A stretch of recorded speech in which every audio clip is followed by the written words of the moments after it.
Greetings, fellow freaks and geeks. It's me, old school. What up? It's Halloween! The best time of the year, dude. And you know what one of the greatest things about Halloween is? Horror movies. And you know I'm a movie junkie. So sit back, get ready. I'm about to give you my top 13 personal favorite horror movies. So let's not waste any time and get right into this. Number 13, Child's Play. We all know the story. Andy gets a good guy doll for his birthday, and it turns out, guess what? It's possessed by an insane serial killer, voiced by the excellent Brad Dourif, who makes the Chucky character what it is. Because I'll tell you, there ain't nothing fucking scary about a little tiny doll coming at you that's about this big, man. You just be like, what? Ah!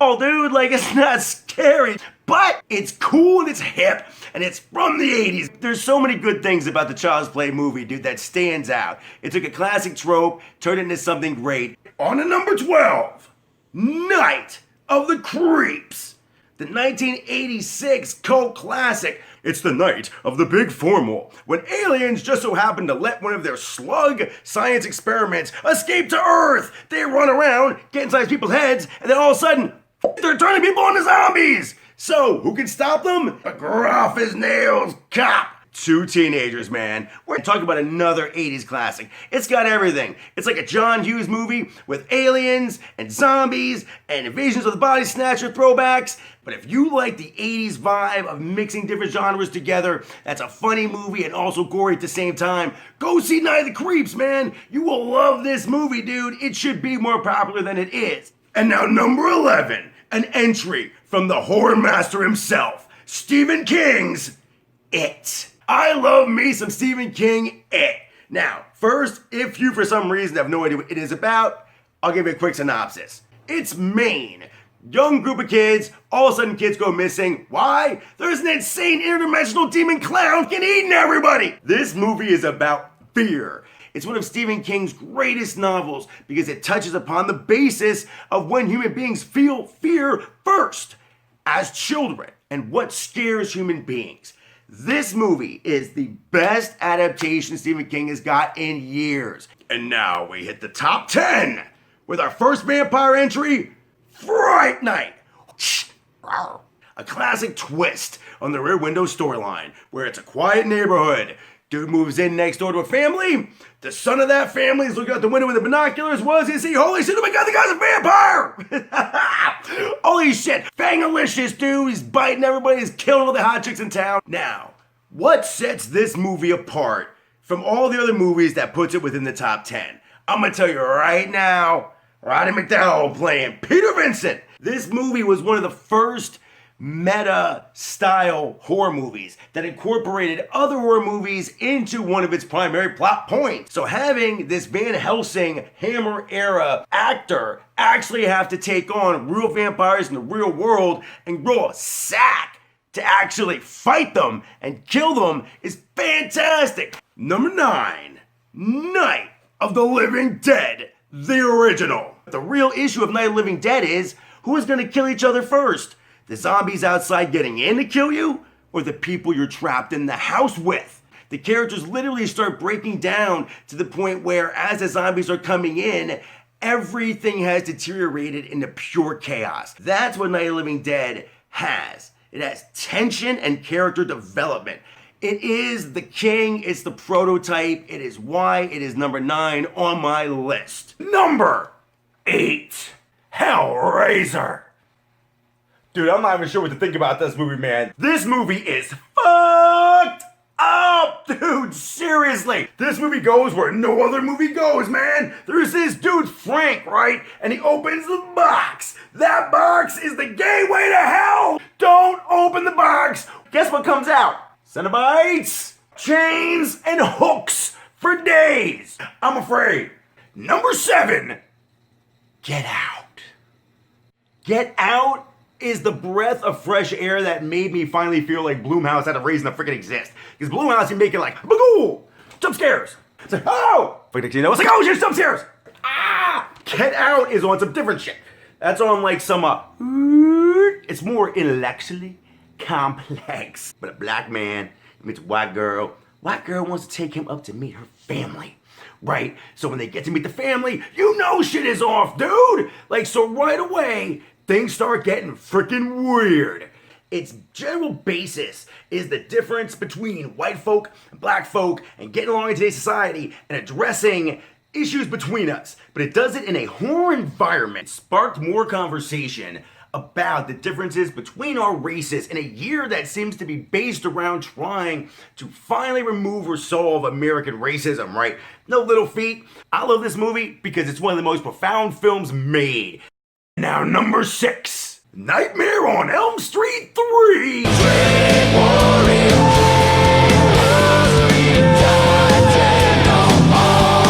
What are we gonna say about Freddy, man? Come on, dude, it's Freddy. Yo, Freddy Krueger is like knowing who Santa Claus is. Freddy Krueger is like a horror movie's ambassador. So right off the bat, you're gonna be like, yo, it's like, why not the first one? Why not Nightmare on Elm Street 1? This particular movie, Nightmare on Elm Street 3, is the most fun horror movie there is, I think, almost. Because in the third one, dude, Freddy's got the last group of kids, dude, and they're all locked up in a mental institution, right? And he's gonna knock them off one by one. The kids are trying to tell the staff, they're like, yo, what the is this dude? He's killing us in our dreams. It's like, what the shit? Can you help us out here, man? Because we're not crazy. So Freddy's just picking off the kids, one by one. Boom, the kills are so inventive. It's a whole thing where it's like, if you haven't seen this movie, I really need to explain the rest of it, dude. Just go see them. Coming in at number 5 is the original, the iconic, the film that started a genre of slashers. Halloween. Now, what can be said about this movie that hasn't already been said a million times over, but here, let me try. It is awesome. In a nutshell, Halloween is the story of Michael Myers, dude. This is one stabby motherfucker, dude. Let me tell you right now. I love this movie to death because it's scary. It's another one I saw when I was a kid on like public access TV, right? And I was just like, ah! Let's just talk about the sequels real quick, dude. They all suck. This movie embodies everything about its name, Halloween. It has every element you want to watch every year. I've watched it every year at least once or twice as the goddamn thing's been available to watch on either TV or VHS or Blu-ray. At number 4, come on now, it's Critters! People call it a Gremlins knockoff. Critters is a million times better than Gremlins. You know why? The Critters are the assholes of the universe. Gremlins are just a nuisance in your neighborhood. So the Critters, right, or Krites as they're known by their interstellar designation, they're all in jail, right, because they're locked up, because they are just assholes, I'm telling you, dude. They break out, and what did every alien like to do in the 80s? They headed right to Earth, dude. As soon as they get there, they start killing people, laying eggs. It's the old trope of the farmhouse. Everybody gathers in the farmhouse, but here's the nice twist, and part of the reason why I love Critters so much. The bounty hunters, man. These dudes are sick, right? Critters is funny. Critters has kills. Critters has alien bounty hunters. It's got 80s music, dude. It's got that over-the-top style. A lot of people consider it just a knockoff, but I'm telling you, it is its own thing. The 80s horror madness continues with what I think could be the campiest movie of all time, dude. It's number 3, Killer Clowns from Outer Space. It's like they made this movie for me. I swear to God, the Schroeder brothers, they're like, you know what old school would like? Interstellar clowns coming down to Earth just to kill a bunch of people and bail. That's the movie, guys. Killer Clowns, man, you can't go wrong. And then there were 2, man. This movie, man, it needs no introduction.